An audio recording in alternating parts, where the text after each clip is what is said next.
Assalamualaikum warahmatullahi wabarakatuh. Jadi, hari ini kawan-kawan, saya akan menyampaikan tazkirah yang bertajuk Pengorbanan Nabi Ibrahim AS dan Nabi Ismail AS. Seperti yang kita tahu, Nabi Ibrahim AS tidak dikurniakan anak sehingga baginda berumur 86 tahun. Tetapi, baginda tidak berhenti berdoa kepada Allah dan tidak putus-putus berdoa kepada Allah supaya baginda dikurniakan anak. Apakah doa yang dibaca Nabi Ibrahim AS? Doa ini telah dicatat dalam Al-Quran Surah Asy-Syafa'at ayat 100 yang bermaksud, Ya Tuhanku, anugerahkanlah kepadaku seorang anak yang termasuk orang yang soleh.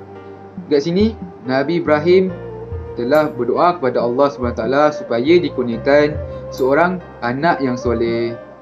Maka, apa yang Allah jawab dalam Al-Quran? Jadi Allah berfirman dalam surah Asy-Syafa'at ayat 101 yang bermaksud, maka kami beri kabar gembira kepadanya dengan kelahiran seorang anak yang sangat sabar, iaitu Nabi Ismail AS. Dekat sini kita boleh lihat dengan sifat yang tidak berputus asa, Nabi Ibrahim, Allah telah mengurniakan Nabi Ibrahim seorang anak yang penyabar, iaitu Nabi Ismail AS.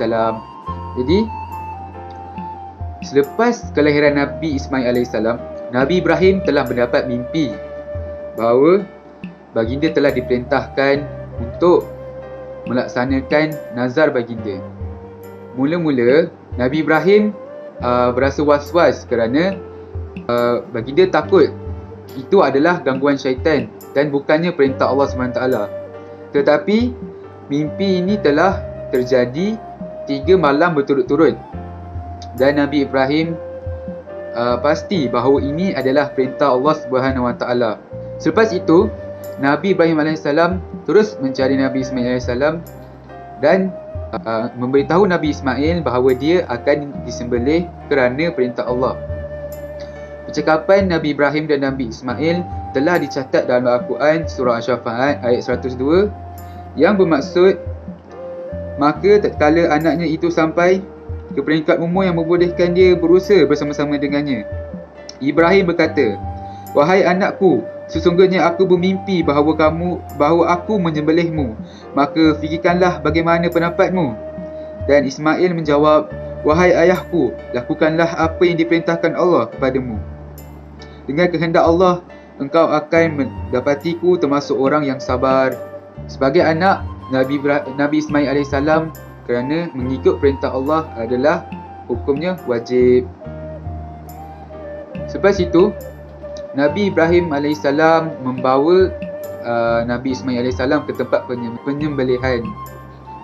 Nak jadikan cerita, semasa Nabi Ibrahim dalam perjalanan untuk pergi ke tempat penyembelihan, syaitan telah menghasut Nabi Ibrahim supaya tidak melakukan korban. Kerana syaitan tidak mahu Nabi Ibrahim melaksanakan perintah Allah. Tapi apa yang Nabi Ibrahim buat? Nabi Ibrahim telah mengutip 7 ketul batu dan melemparkan kepada syaitan sehingga tersungkur.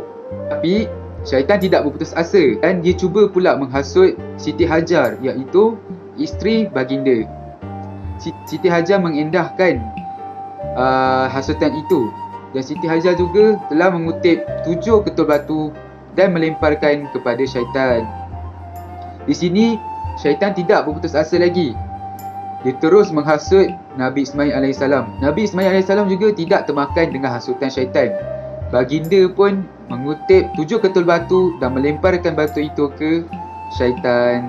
Maka, di sinilah kenapa kita kena melontar jamrah semasa haji untuk mengingat peristiwa yang dilalui oleh Nabi Ibrahim AS dan keluarganya. Seterusnya, Nabi Ibrahim telah mengasah pisau untuk menyembelih Nabi Ismail AS.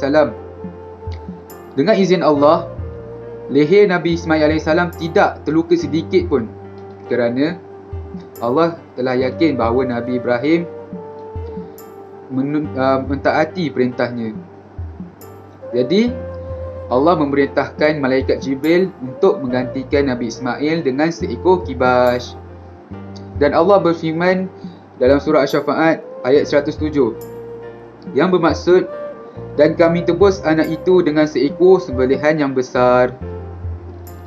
Maka dekat sini kita dapati bahawa Nabi Ibrahim AS tidak menyembelih Nabi Ismail AS kerana Allah telah menggantikan Nabi Ismail dengan seekor kibas. Terdapat banyak pengajaran yang kita dapat dalam peristiwa ini. Antaranya adalah kita haruslah percaya kepada Allah dan sentiasa mentaati perintah Allah SWT, kerana mentaati perintah Allah adalah wajib. Dan yang terakhir, kita haruslah bersabar dalam mengharungi pelbagai ujian dan berharap kepada Allah untuk membantu kita, kerana Allah tidak akan menguji orang yang lemah.